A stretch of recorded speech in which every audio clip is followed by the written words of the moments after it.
শুভ সন্ধ্যা। আপনাদের সাথে আছি আমি শাকিলা মতিন মৃদুলা। প্রিয় দর্শক শ্রোতা, গ্রীষ্মের এই সন্ধ্যায় সবাইকে স্বাগত জানাচ্ছি শুভ সন্ধ্যার আজকের আয়োজনে। আজ শুভ সন্ধ্যায় থাকছে আগামীকাল ঢাকায় এনটিভি হাইলাইটস এবং চলচ্চিত্র নির্মাতা কামার আহমেদ সাইমনের সঙ্গে আলাপচারিতা। প্রথমেই আগামীকাল ঢাকায়।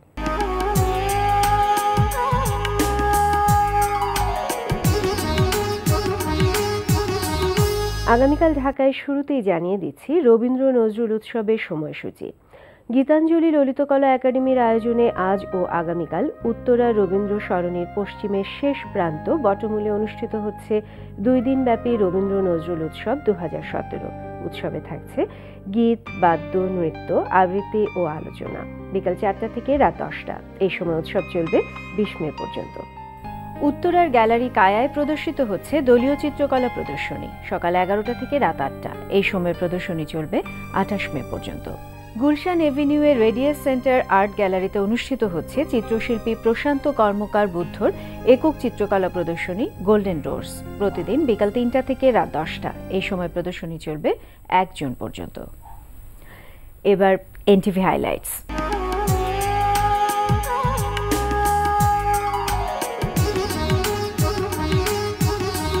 এবার জানিয়ে দিচ্ছি কি কি থাকছে এনটিভির রাতের অনুষ্ঠান সূচিতে। সন্ধ্যা 6টা 45 মিনিটে দেখবেন বিষয়ভিত্তিক ধারাবাহিক অনুষ্ঠান উদ্দীপন। কই কই তোমার ওই বাচ্চাটা কই? এই কথা না, নিশ্চয়ই অজয় তোমাকে উল্টাপাল্টা কিছু বুঝিয়েছে। আছে, বাচ্চা আছে, আমাদের বুয়া আছে না, ওর মায়ের কাছে। তুমি এত বড় একটা ফ্রড, আমি ভাবতেও পারিনি। ওটা তো তোমার বাবার নাম, তোমার মার নাম কি? আমার মা নেই, আমার বাবাই আমার মা। রাত 8টা 20 মিনিটে থাকছে মোহাম্মদ মোস্তফা কামাল রাজের পরিচালনায় ধারাবাহিক নাটক পোস্ট গ্রাজুয়েট। কোন মুনাকা তোর কথায় মনে হয় তুই হলো মাকুরিয়া দেখবি যে ঝুলিয়ে যায় টারজানের নাম দেই অবস্থা। শব্দ করার কথা কথা কইতে পারে না। রাত 9টায় প্রচার হবে মাকসুদুর রহমানের পরিচালনায় একক নাটক দাগ।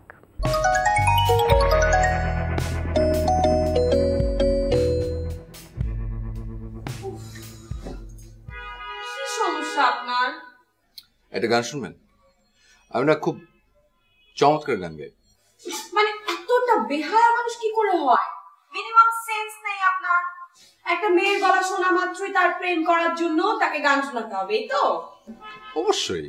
রাত 11:30টায় থাকছে ওয়াহিদা রাজ্জাক মিশার প্রযোজনায় অনুষ্ঠান নিউজ ইনসাইট।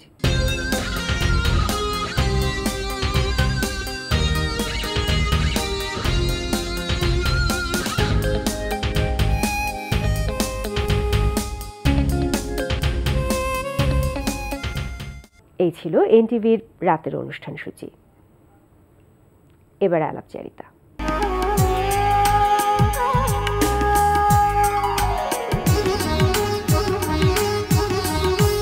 প্রিয় দর্শক, আমাদের আজকের অতিথি জনপ্রিয় চলচ্চিত্র নির্মাতা কামার আহমেদ সাইমন। চলুন কথা বলি তার সঙ্গে। শুভ সন্ধ্যা। শুভ সন্ধ্যা। ভালো আছেন? মোটামুটি।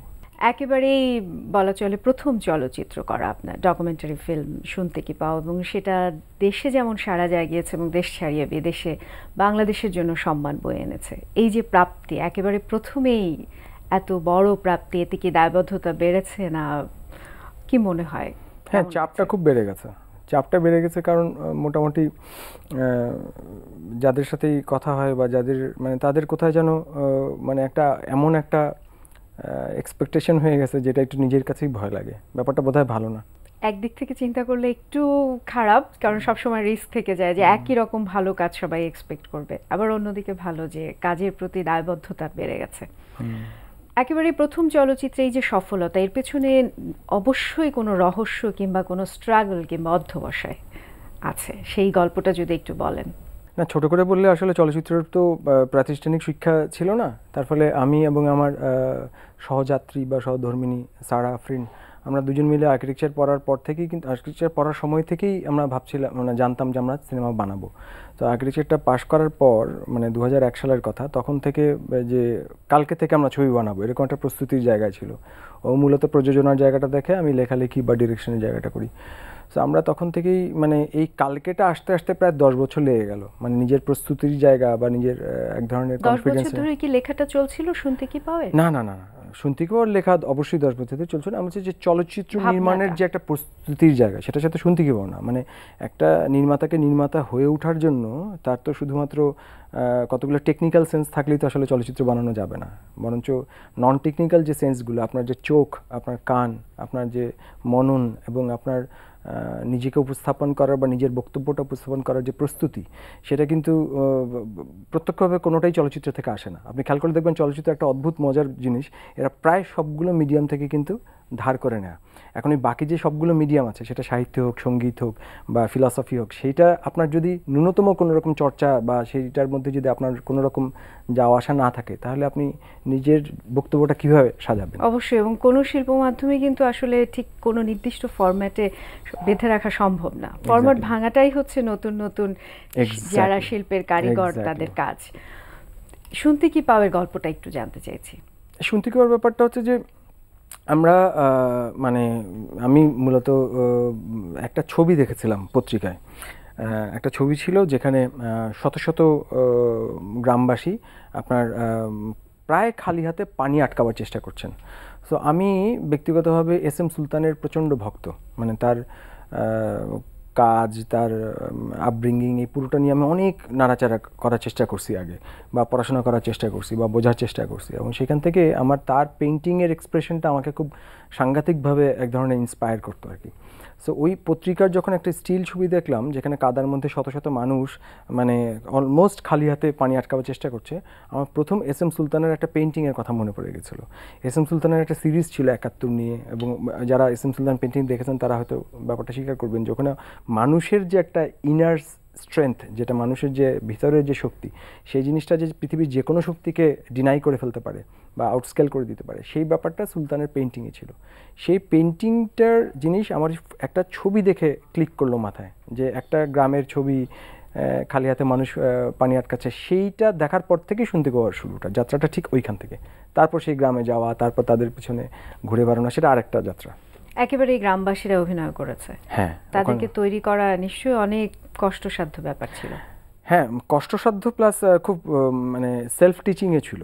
মানে আমি যখন ফাইনালি, আমি প্রায় ভোলা থেকে সাতক্ষীরা পর্যন্ত প্রায় 150-200 কিলোমিটারের একটা জলপথ আমি ওভার 3 মান্থস আমি নৌকায় করে ঘুরে বেরিয়েছিলাম একটা লোকেশনের খোঁজে। আমি ছোট ছোট স্ক্রিপ্ট নোট লিখতাম, আর একটা লোকেশন, যে একটা পারফেক্ট লোকেশন, একটা পারফেক্ট ক্যারেক্টার কাস্টিং, কোন ছেলেটা, কোন মেয়েটা, কোন গ্রামবাসী হবে, সেটা খুঁজতে খুঁজতে ফাইনালি যখন এই লোকেশনটাতে সুদারখালী গ্রামে পৌঁছালাম, সেইখানে আপনার প্রথমে যখন আমি গিয়ে বললাম যে আমি একটা ছবি বানাবো তোমাদের এখানে, বা তোমাকে নিয়ে বা তোমাকে নিয়ে এরকম, তখন গ্রামে কিন্তু প্রচণ্ড উত্তেজনা শুরু হয়ে গেল, যে তাহলে মানে কে হিরো হবে, কে হিরোইন হবে, এই ধরনের এক ধরনের কম্পিটিশন শুরু হলো গ্রামবাসীর মধ্যে।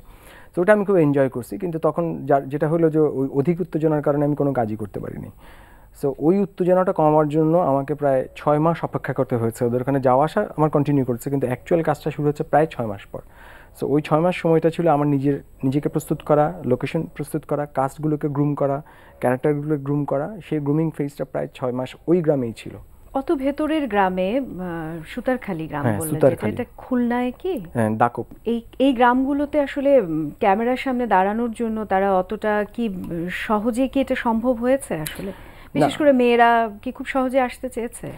না, যেটা হয় যে কোনো সিনেমার ক্ষেত্রে আপনি যদি কমপ্লিট একটা 100% ফিকশনও বানান, যদি একটা সেটে একজন কাস্ট একদিন আসে এবং তারপর দিন থেকে ডিরেক্টর তাকে কিন্তু শ্যুট করতে পারে না, মানে সেই কাস্টের সাথে ডিরেক্টরের এক ধরনের কেমিক্যাল একটা মানে একটা সংগঠন হতে হয়, এক ধরনের যোগাযোগ হতে হয়। সেটা আপনি কিভাবে বাছাইটা করলেন, কিভাবে? আসলে মূলত যে 6 মাসের কথাটা বললাম, সেই 6 মাসটা ছিল মিশে যাওয়া, একদম ওদের সাথেই বসে রাত দিন থাকা, আড্ডা মারা, চা খাওয়া, ওর মধ্যে থেকে চরিত্রগুলোকে বের করে নিয়ে আসা, যে এই লোকটার মধ্যে এই ধরনের টেন্ডেন্সি আছে, এই ছেলেটা এইভাবে কথা বলে, এই মহিলা এই জিনিসগুলো করে। হ্যাঁ, মানে এই ছোট ছোট যেটা ম্যানারিজম অনেক বেশি ইউজ করতে হয়েছে, ওই ম্যানারিজমগুলোকে আমি জাস্ট প্লে করেছি।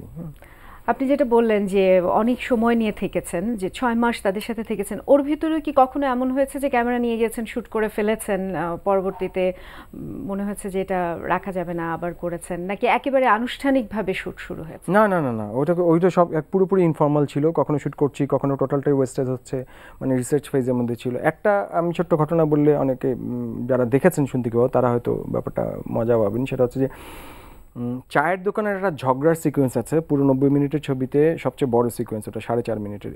এই সিকোয়েন্সটা কিন্তু আমি প্রায় 3বার শ্যুট করেছি। একবার অলমোস্ট কোনো প্রিপারেশন ছাড়া, একবার প্রিপারেশনের দিকে টোটাল ডিজাস্টার হলো, এবং ফাইনালি আমাকে 3 মাসের ব্যবধানে আরেকটা ব্রেক দিয়ে আমাকে 3rd টাইম শ্যুট করতে হলো।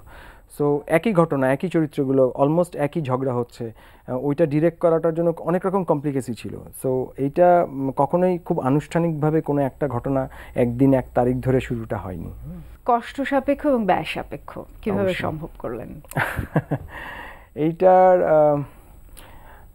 এক ধরনের পাগলামি তো থাকেই, পাগলামি ছাড়া তো আসলে এগুলো হয় না। আর একটা ব্যাপার হচ্ছে যে আমার বলা উচিত, সেটা হচ্ছে যে আমার যিনি প্রডিউসার উনি আসলে এক ধরনের, আমি বলবো যে কোনো প্রশ্ন ছাড়াই মানে পুরো জিনিসটা যতভাবে সম্ভব সাপোর্ট দিয়ে যাওয়া। সারা আফরিন ও যেহেতু আমরা একসাথে লেখাপড়া করা, একসাথে আমাদের নিজেদের সহধর্মিনী, সহযাত্রী, সহকর্মী, সহধর্মিনীর চাইতে সহযাত্রী বলতে আমি বেশি পছন্দ করি, কারণ আমরা একসাথে অনেক রকম চড়াই উতরাই পার হয়েছি বা হচ্ছি।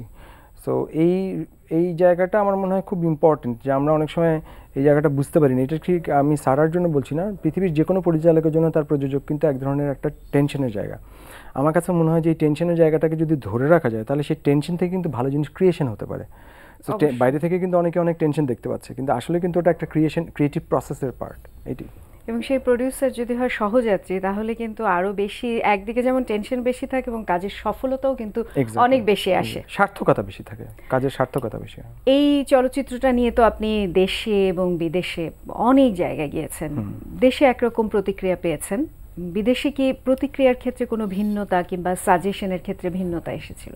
বিদেশে নানান রকম এক্সপিরিয়েন্স হয়েছিল, তার মধ্যে একটা এক্সপিরিয়েন্স আমার খুব আমাকে চমকে দিয়েছিল। সেটা হচ্ছে যে আমস্টারডামে আর লন্ডনে দুটো স্ক্রিনিং ছিল। এই দুটো স্ক্রিনিংয়ে বিভিন্ন জায়গায়, এটা মানে একটা যেটা আমাকে গত বছর লোকার্নোতে গেল, এরপর ইয়ামাগাতাতে গেছে, লাইপজিগ ওপেনিং করেছে, ইটফাই গেছে, কিন্তু আমস্টারডাম বা লন্ডনের দুইটা অডিয়েন্স আমাকে খুব চমকে দিয়েছিল এই কথা বলে যে এটা বাংলাদেশের ছবি না, এটা একটা প্রপাগান্ডা ছবি। আমাদের দেশের মানুষ নাকি এত শক্তিশালী না, বা আমরা নাকি এত লিবারেল না, আমরা নাকি এত মানে সাহসী না, এরকম একটা কথা বলছিল। তখন আমি জিজ্ঞাসা করেছিলাম ভদ্রলোকের, আমি এই দুটো ক্ষেত্রে আমি তাদের কার্ড নিয়েছিলাম পরে কিউএনএর পরে, কিউএনএটা প্রায় 30-40 মিনিট 1 ঘন্টা এরকম স্পেন্ড করেছিল দুটো ক্ষেত্রেই, লন্ডনেও এবং আমস্টারডামেও। আমি দেখলাম যে তারা বাংলাদেশের এক ধরনের ডেভেলপমেন্ট সেক্টরের সাথে কোনো একভাবে জড়িত তারা, বা ওইটার সাথে তাদের ইন্টারাকশন হয়, তার ফলে ডেভেলপমেন্ট সেক্টর বা যেটাকে এনজিও বলি আমরা, তাদের এক ধরনের প্রজেকশন অফ বাংলাদেশ আছে। সেই প্রজেকশন থেকে তার একটা প্রিকনসেপশন আছে বাংলাদেশ সম্পর্কে। আর আমি যে ছবিটা বানাচ্ছি এটা সম্পূর্ণ স্বাধীন ছবি, এখানে আমি কারো প্রিকনসেপশন নিয়ে বানাচ্ছি না, আমি বিদেশিদের প্রিকনসেপশন নিয়ে বানাচ্ছি না, আমি আমার নিজের অন্য কারো প্রিকনসেপশন নিয়ে বানাচ্ছি, আমি আমার কনসেপশন থেকে ছবিটা বানাচ্ছি। তো সেই জায়গাটা আমার কাছে মনে হয় যে কিছুটা হলেও এই ছবিটা যতটুকু সীমিত দর্শকের কাছে গেছে, তারা বাংলাদেশকে একটু অন্যভাবে চিনেছে, সেটা আমার সবচেয়ে বেশি মানে সার্থকতার জায়গা মনে হয়। একেবারে যেটাকে বলা যায় পজিটিভ বাংলাদেশ, শক্তিশালী বাংলাদেশ, ভেরি স্ট্রং বাংলাদেশ। এখন এই মুহূর্তে কি নিয়ে ব্যস্ততা, নতুন কোনো পরিকল্পনা? আমাদের আরেকটা ছবি, এটার নাম হচ্ছে ডে আফটার টুমরো। এটা অ্যাকচুয়ালি শুনতিকি পাওয়ার দ্বিতীয় পর্ব বলছি আমি, মানে এটা একটা ওয়াটার ট্রিলজি আমার মাথায় আছে, 3টে ছবি, তার মধ্যে প্রথম ছবিটা হচ্ছে শুনতিকি পাও, দ্বিতীয় ছবিটা হচ্ছে day after tomorrow. Day after টুমরোর কথা বললেন যে সেই স্ক্রিপ্টিং নিয়ে আপনি যাচ্ছেন, এটা কি শুটিং শুরু হয়ে গেছে কিংবা? না, এটা আমি এক ধরনের রিসার্চ শুটিংটা শেষ করেছি, তাও প্রায় 5বার আমি অলরেডি শুটিংটা ছোট স্কেলে করেছি, কিন্তু পুরোটাই আমি বলছি রিসার্চ। এই আগে যে শুনতিকাও যেরকম 6 মাস ধরে করছিলাম, এক ধরনের আমি যাচ্ছি আসছি, অ্যাকচুয়াল শুটিংটা করছি না, এটার ক্ষেত্রেও তাই। আমি এটা টোটাল শুটিং মানে আমি ফেস করেছি প্রায় এটা কোন এলাকা এবং কাদের নিয়ে কাজ করছেন? এটা ডিটেলসটা এটুকু বলবো না, শুধু এটুকু বলবো ছোট করে, সেটা হচ্ছে যে শুনতিকাও ছবিটা শুরু হয় একটা গ্রামে পানি এসে ভেসে যাওয়ার পর। ডে আফটার টুমরো পুরো ছবিটা পানির উপরে ভাসমান। সো এটা একটা আইডিয়া, আমি একটা এক্সপেরিমেন্ট করছি, এবং সেই আইডিয়াটা এক্সপেরিমেন্ট করার জন্য পুরোটা পানির উপর ভাসমান একটা ফুল লেন্থ ছবি 90 বা 100 মিনিটের, সেটা কিন্তু এক ধরনের টেকনিক্যাল চ্যালেঞ্জ, এর মধ্যে সাউন্ডের চ্যালেঞ্জ, ইকুইপমেন্ট চ্যালেঞ্জ, অনেক রকম কিছু সলভ করতে হচ্ছে আমাকে। তো সেইগুলো আমি মোটামুটি একটা লেভেলে করে নিয়ে এসেছি। প্রায় পাঁচবার আমি 5টা শুটিং ফেজ গেছে, কিন্তু পুরোটাই রিসার্চের কারণে। মেইন শুটিংটা যখন ধরবো তখন একবারে শেষ করে দিয়ে বেরোবো, that is the idea. Documentary film, fiction film, এগুলো কি আপনার কাছে মনে হয় যে আপনি যেটা বললেন যে আপনি এক্সপেরিমেন্ট করেন সেক্ষেত্রে এবং ফরম্যাটে থাকেন না, সেক্ষেত্রে এগুলো কি আপনার কাছে আলাদা কিছু, না সব কিছু সমন্বয়ে আপনার ফিল্ম? না, আমি যেখান থেকে নির্মাতা হিসেবে দেখছি সেখান থেকে আসলে আমার কাছে কোনোটাই আলাদা না। হ্যাঁ, মানে এটা পিওরলি আমি একজন দর্শককে কতক্ষণের জন্য এবং কোন মনস্তাত্ত্বিক জায়গায় আনন্দ দিতে পারলাম, এইটার উপর নির্ভর করছে যে আমার প্রস্তাবনাটা কি। এখন আপনি যদি এটাকে একটা নামে ডাকেন সেটা আপনার জন্য হয়তো সুবিধা হবে, নির্মাতার জন্য ব্যাপারটা কিন্তু একই থেকে যাচ্ছে। ধরেন একজন আপনি ক্লাসিক্যাল মিউজিক্যাল ফেস্টিভ্যালে গেলেন রাত্রেবেলা, একজন আপনাকে ঠুমরি বাজায় শোনালো, আরেকজন হয়তো একটা ছোট্ট মানে বাজনা বাজায় শোনালো, একজন হয়তো তবলায় কিছু একটা কাজ করলো। এরা সবাই কিন্তু মিউজিশিয়ান, এবং আপনি কিন্তু ক্লাসিক্যাল একটা ইভিনিং এনজয় করলেন 2 ঘন্টা বা 5 ঘন্টা ধরে। কিন্তু আসলে কোনটা কী ছিল এটা ভাবনার কাজটা কিন্তু দর্শকের, যিনি পারফর্ম করছেন তার জন্য আসলে ওই পুরোটাই আনন্দের ব্যাপার। মানে আমি যদি আমার আরেকটা ছোট্ট ছবির কথা বলি, সেটা হচ্ছে একটি সুতার জবানবন্দি বলে। আমি একটা টেলিভিশনের জন্য একটা কাজ করেছিলাম, আমার প্রথম টেলিভিশনের কাজ, গত 2 বছর হলো। ওটা প্রযোজনা করেছে 4টা এশিয়ান টেলিভিশন চ্যানেল, জাপানের NHK, কোরিয়ার KBS, তাইওয়ানের PTS এবং সিঙ্গাপুরের মিডিয়া কর্প, এরা 4 জন কো-প্রডিউস করেছে ছবিটা।